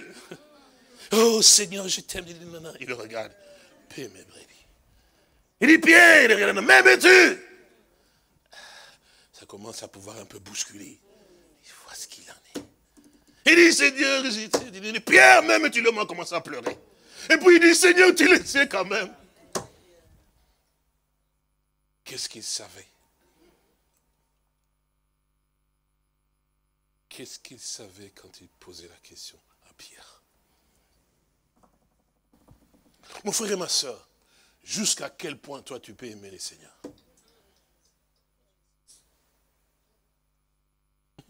C'est facile quand on est là.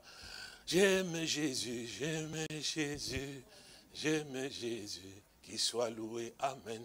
Sors. Qu'il soit loué, alléluia. On y va. Jusqu'à quel point tu peux, toi, l'aimer? En fait, quand vous regardez votre marche, vous pouvez certainement vous dire, c'est vrai que quand je vois ce que je suis en train d'être là, en tout cas, je ne suis pas vraiment candidat.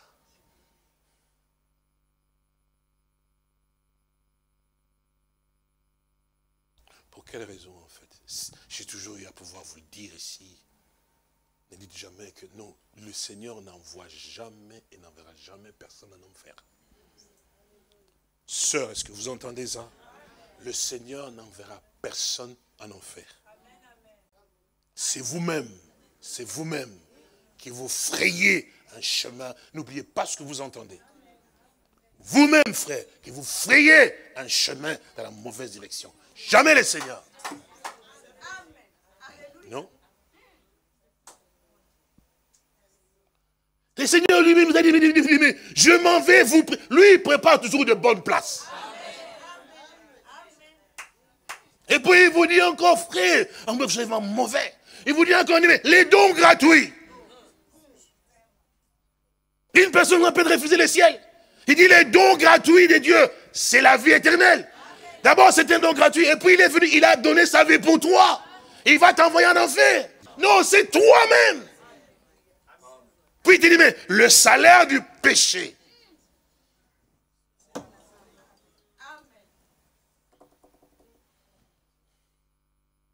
Frères et sœurs, à la barre des jugements, vous n'aurez rien à pouvoir répondre.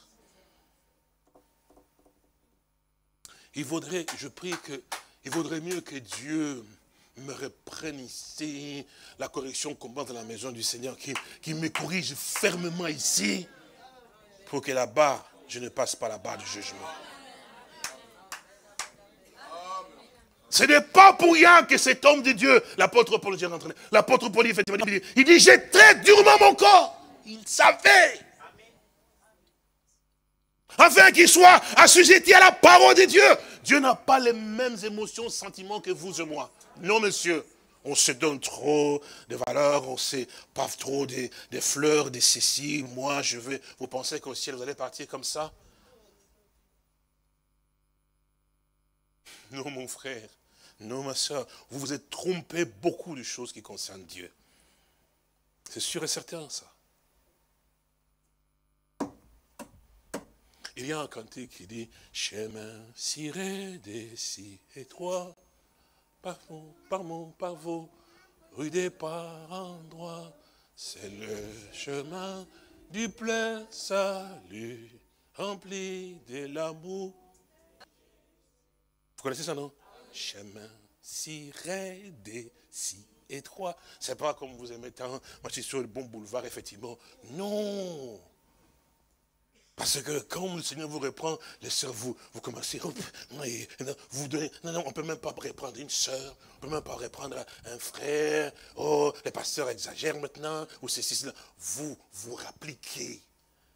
Mais vous savez, frère, quand vous parlez d'un homme qui est loin par Dieu, quand vous le méprisez pendant que vous êtes assis, même chez vous à la maison, s'il est loin, qu'il est en service à Dieu, vous avez blasphémé contre le Saint-Esprit.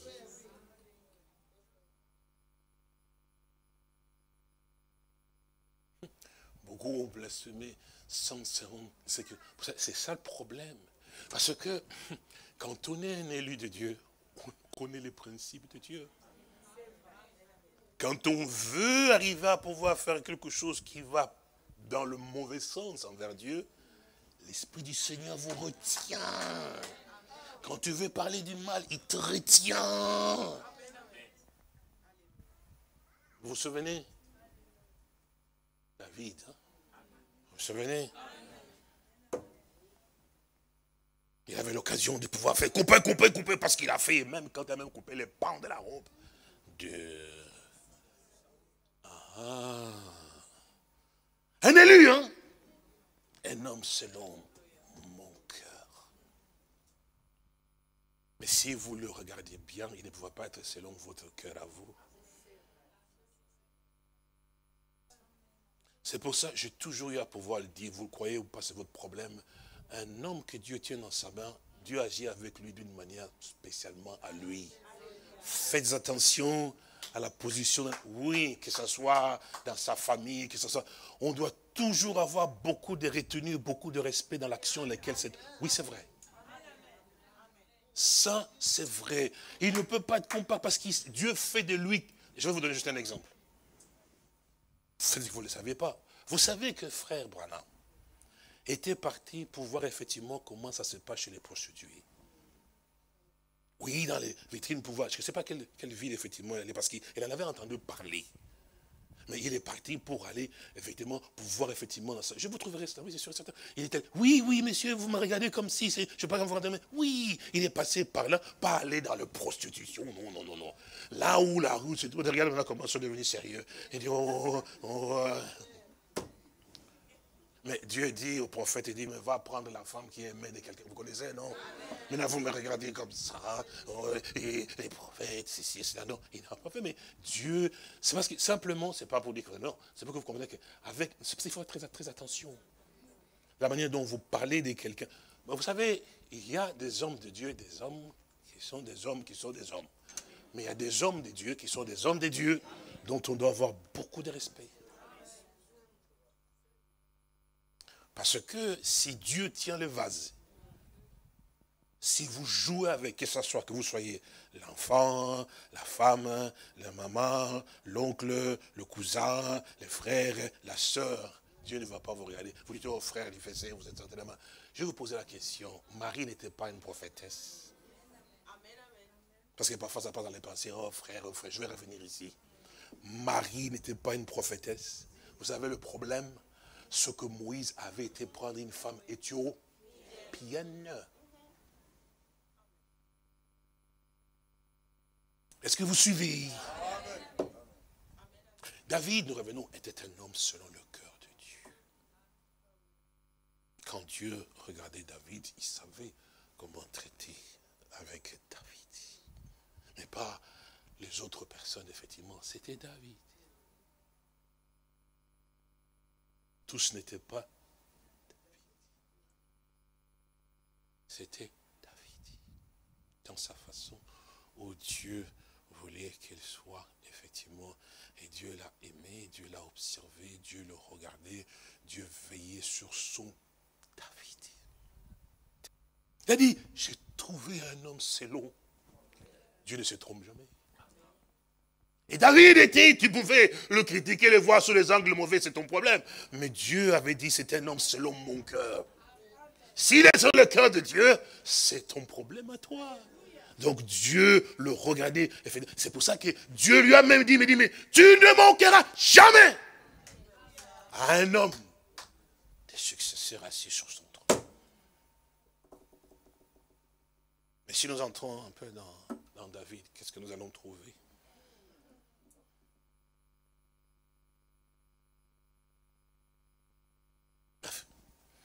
Nous réalisons une chose qui est très importante, comme nous l'avons eu à pouvoir le dire tout à l'heure avec ceci. Donc, la pluie, elle ne changera jamais la nature de la semence. Non. Elle ne peut pas changer la nature de la sémence. C'est pour ça que nous comprenons ici qu'il nous dit que je répandrai mon esprit sur toute chair. Dans le livre nous avons encore peu de temps. Dans le livre des Actes. Le jour de la Pentecôte. Vous vous souvenez? Et c'est depuis cette effusion du Saint-Esprit. Vous vous souvenez? Qui a continué. Continué. Et alors nous arrivons à quelque chose de très important pour que vous puissiez comprendre cela. Dans le livre de Matthieu, regardez.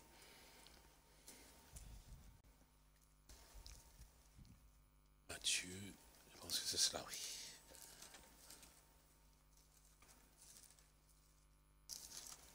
Matthieu au chapitre 13, je pense. Oui, ah voilà, c'est ça.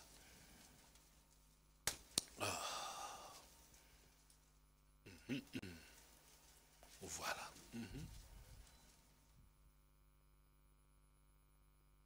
Et voilà.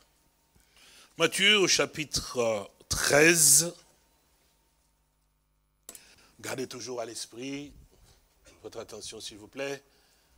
Votre attention s'il vous plaît. Gardez toujours à l'esprit ici, qu'est-ce que nous avons dit? Qu'il y a la semence qui est semée ici. Et on prie pour que la pluie descende, pour que la semence puisse germer. La germination. Hein? Alors, on a dit aussi qu'on s'est référé à Genèse chapitre 1, où le Seigneur a dit que chaque semence produit selon... Ok. Et nous avons compris que la pluie, peu importe sa puissance, elle ne peut pas changer l'espèce, cette nature qui est là-dedans. Vous comprenez cela? Ok. Alors, maintenant nous allons lire une écriture. Nous avons aussi entendu dans Actes chapitre 2, n'est-ce pas? Je reprends aussi sur toute chair. Vous comprenez, non? Il regarde maintenant ici, dans Jean chapitre 13, il nous dit ici, je pense que c'est cela. Matthieu, merci beaucoup. Matthieu, merci beaucoup. Matthieu chapitre 13, verset 24, que Dieu vous bénisse. Verset 24, il dit, il leur proposa une autre parabole et il dit, le royaume des cieux est semblable à un homme qui a sémé une bonne sémence dans son champ. Vous avez entendu cela? Cet homme a sémé une bonne sémence dans son champ. Et nous savons que quand il s'agit de la sémence, on parle toujours de la parole de Dieu qui est la sémence, n'est-ce pas? Et cet homme a sémé donc la bonne sémence dans son champ. Verset 25. Mais pendant que les gens dormaient, toujours dans les champs, on a sémé. Pendant que les gens dormaient, son ennemi vint. Qu'est-ce qu'il a fait? Il a aussi sémé. Où c'est? Dans le même champ.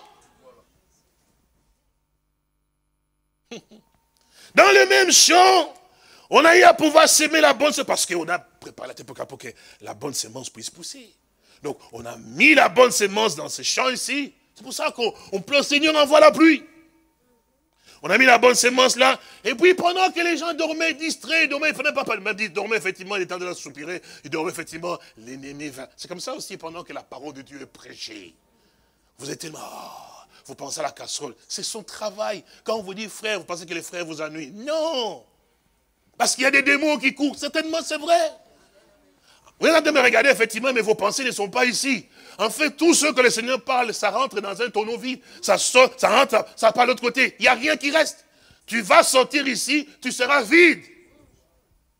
Parce que Satan travaille pendant ce temps-là. Vous ne vous rendez pas compte, frères et sœurs, de la puissance de la parole dans une personne. Dans la parabole du semeur, effectivement, nous avons entendu qu'effectivement, que le diable, il vient, qu'est-ce qu'il fait? Il arrache. Vous connaissez, non? Il faut qu'il arrache. S'il n'arrache pas, que ça s'enracine, c'est perdu d'avance pour lui. Vous combattez pour aller au ciel quand même. Est-ce que vous comprenez? Alors il faut vous dire que quand vous venez ici, dormez d'abord beaucoup. Je ne sais pas moi, la veille du dimanche, un samedi, dormez même à partir de 19h, j'en sais rien, faites tout ce que vous pouvez faire. Mais prenez de longs sommeils, dormez. Et puis quand vous venez dire, en tout cas moi ici, sommeil arrière de moi. Et puis, attentif, je dois l'être.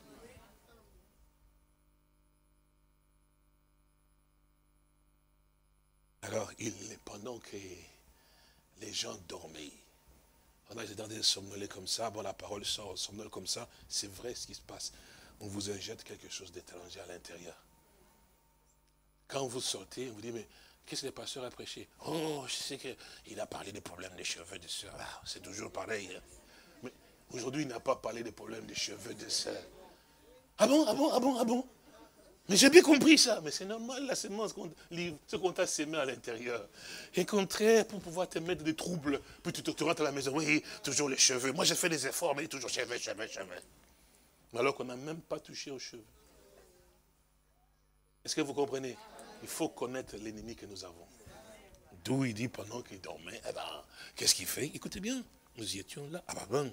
Il dit, mais pendant que les gens dormaient, son ennemi vint, s'aimant délivré parmi les blés, et qu'est-ce qu'il a fait? Il s'est en allé. Ça a toujours été ça son travail.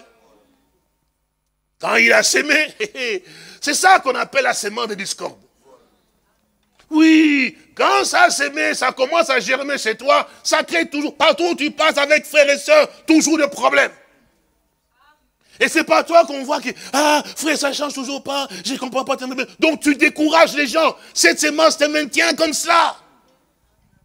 Un frère, il ne peut pas décourager. Sœur, ça va. Alléluia, par la grâce de Dieu, gloire à Dieu, ça va. Sœur, ça va. Ça va pas. Mais on fait des prières pour toi. Et on va voir comment Dieu va faire. C'est pas possible. Oui, on a prié pour moi, mais ça ne change toujours pas, frère. Même la personne qui a prié pour toi, il se sent mal à l'aise. Mais tu veux quoi? C'est qu'on verse un tonneau d'huile. Bon, je veux qu'on demande. Tu dis, c'est pas possible. Ça, c'est pas la nature d'un fils de Dieu. On a prié pour toi, sœur, ça va. Alléluia, gloire à Dieu, ça va. Quand tu te plains, c'est que tu as donné la main à l'ennemi. Pour continuellement. Frères et sœurs, ceux qui chassent le diable, mais c'est la foi. Résister à Satan d'une foi ferme. Parce que ta foi ferme doit quand même s'accrocher à quelque chose. Seigneur, j'étais dans ta maison, je suis venu devant, on m'a imposé les mains, on m'a rendu te dire, ils imposeront le même malade, mais ils seront guéris. Donc moi ici, même si je sens que ça bouge, je dis non, j'ai la foi dans la parole. Donc arrière de moi Satan, c'est ça résister à Satan. Il y a une écriture, il dit on a prié pour moi, ils m'ont imposé les mains, ça va. Ces semences-là, les discordes que tu veux semer à moi pour les doutes et tout ça, dit, arrière de moi, il faut combattre, mon frère. Le Seigneur ne va pas venir croire à ta place. Non, monsieur. Il a donné sa vie pour toi. Maintenant, à toi de croire. Il ne va pas donner sa vie et croire aussi à ta place quand même. Quand même, à ta vous-même. C'est vrai, hein? Ça, c'est la traduction latérale. C'est vrai, frère. Soyons quand même.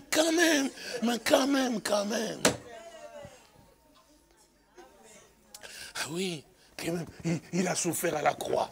Il a pleuré, il a gémi. Et puis après, il va maintenant croire pour toi.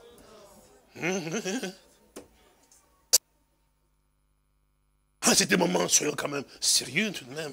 Il dit, Seigneur, tu as souffert assez. Tu as fait beaucoup pour moi. Maintenant, à moi aussi. Tu m'as donné la force, Seigneur, de combattre Satan. Maintenant, démontrer que je te crois. Que ce que tu as fait, je crois cela. Frères, sœurs, levez-vous. Alléluia. Il faut ça, ma sœur. Sinon, dans quel ciel tu vas aller? La Bible dit, mais c'est lui qui perdra. C'est lui qui vaincra. Donc il faut combattre. Nous avons un ennemi. Comment? Ce n'est pas le frère et la sœur. C'est les diables, les démons. Et nous l'avons démasqué. C'est fini. Donc je dois combattre. Et pour pouvoir vaincre, nous allons y arriver si Dieu nous donne la possibilité d'y être. C'est nécessaire pour vous, pour chacun de vous, de pouvoir réaliser cela important dans notre vie. Effectivement, c'est comme cela que nous allons atteindre cette partie dont nous allons probablement arriver si le Seigneur le permet aujourd'hui. Et c'est ça qui est très important en fait. Et nous comprenons que c'est là. Et alors il dit, mais il a sémé. Et une fois qu'il l'a sémé, il fait comme s'il n'a rien fait. Et puis qu'est-ce qui se passe? La pensée devient comme c'était ta pensée. Alors que toi, tu n'as pas à voir avec des pensées souillées. Non, vous le saviez ça, non? Parce que le Seigneur dit que qui a connu la pensée du Seigneur pour l'instruire? Vous connaissez l'Écriture? Corinthiens, chapitre 1. Vous connaissez? Il dit, mais qui a connu la pensée? Il dit, mais parce qu'il y a lui-même qui dit, vos voix ne sont pas mes voix. Vos pensées ne sont pas mes pensées. N'est-ce pas vrai? Mais maintenant, il dit, mais ayant purifié. Vous connaissez cela? Vous voulez qu'on lise un peu? Bon, pour ceux qui sont venus pour la première fois, je crois on va peut-être lire et puis et que Dieu nous aide et puis on va voir à peu près si. Ayant purifié vos âmes. Premier épître de Pierre,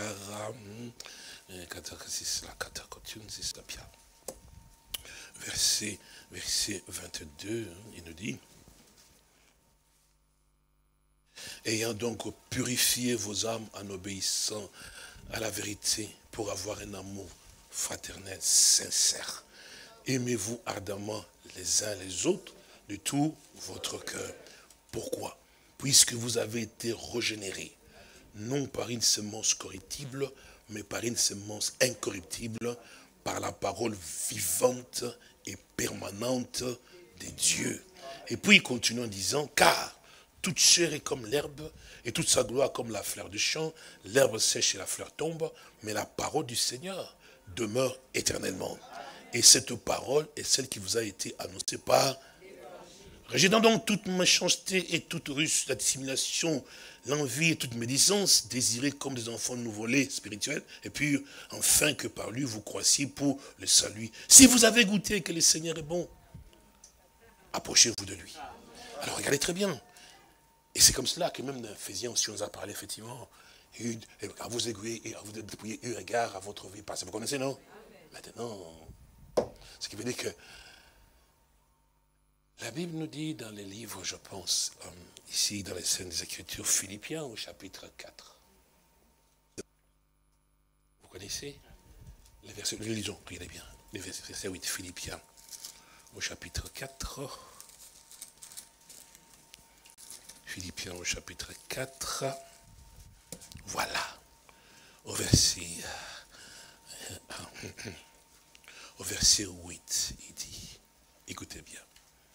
Philippiens 4, verset 10, mais au reste, frères, que tout ce qui est vrai, tout ce qui est honorable, tout ce qui est juste, tout ce qui est pur, tout ce qui est aimable, tout ce qui mérite l'approbation, ce qui est vertueux et digne de louange, soit l'objet de quoi? Merci. Donc nous comprenons que le Seigneur, lui, quand nous sommes en lui, et qu'il est avec nous, eh bien, notre façon de pouvoir penser est devenue tout à fait différente. Est-ce que c'est pas moi qui dis? Ça veut dire que quand une pensée étrangère vient, toi en tant que fils et fille de Dieu, tu dois reconnaître que ça, ce n'est pas la pensée qui vient de Dieu. Ceci, c'est l'injection. C'est pour ça qu'on dit, on dit même plus loin que l'Esprit de Dieu ne soupçonne point. Parce que c'est la tactique de Satan.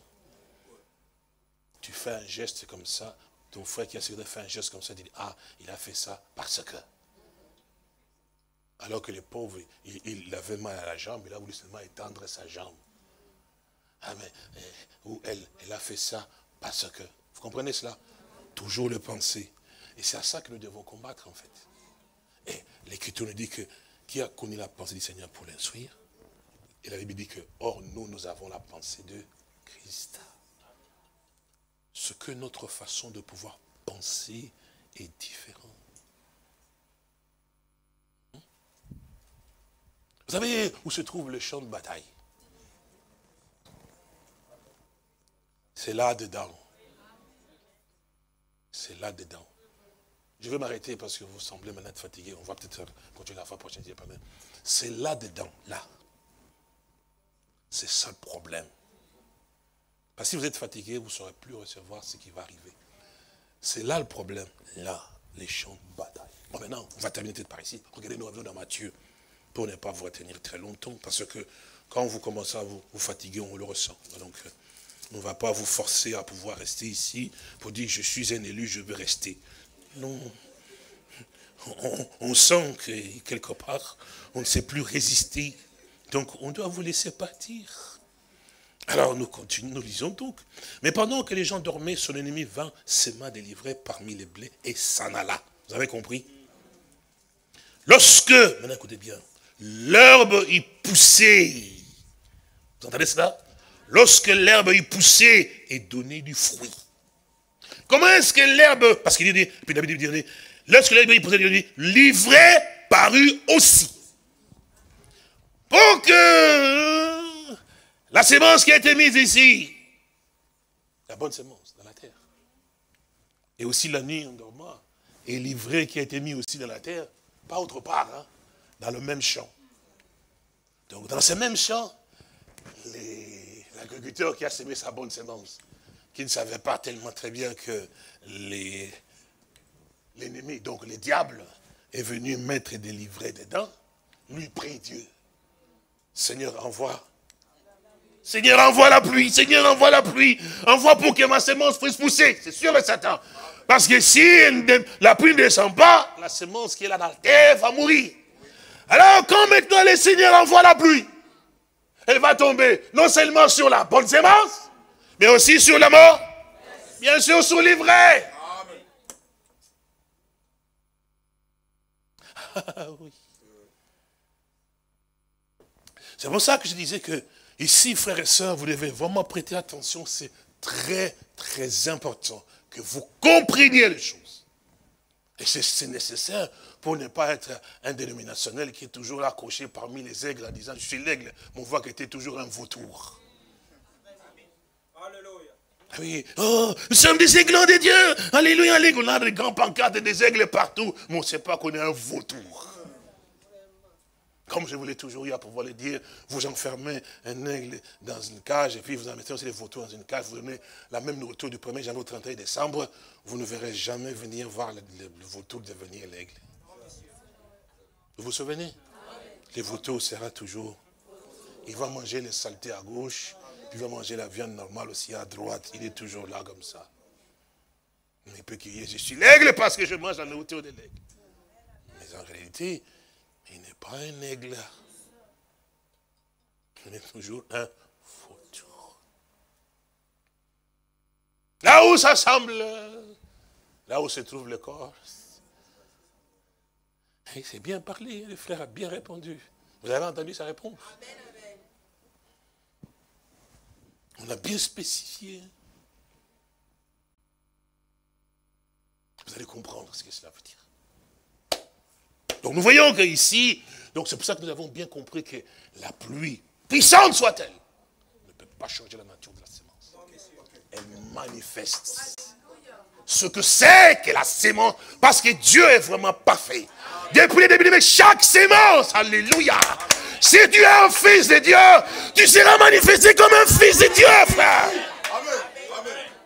Parce que tu ne l'es pas devenu, mais tu l'as toujours. Alléluia. Gloire à Dieu. Voilà pourquoi on ne peut pas te supplier. Les jours de la Pentecôte, ils étaient mélangés. Quand la parole est sortie, effectivement, oh, la Bible dit que leur tête, non, leur cœur était vivement touché.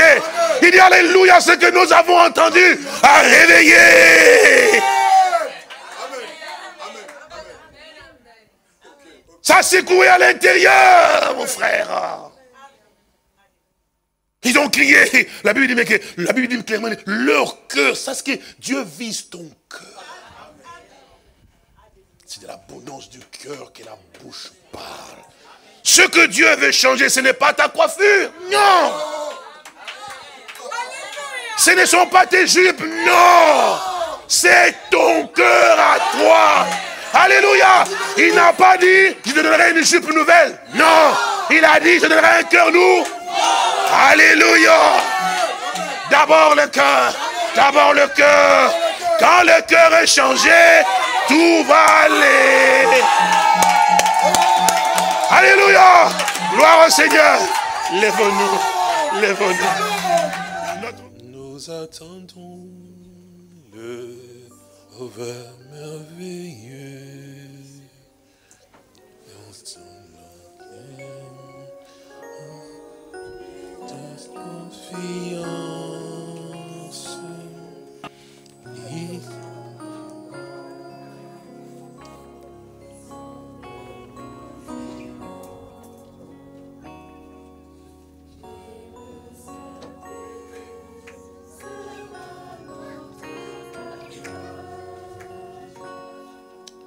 Vois face à face notre Sauveur.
Sera plus récent.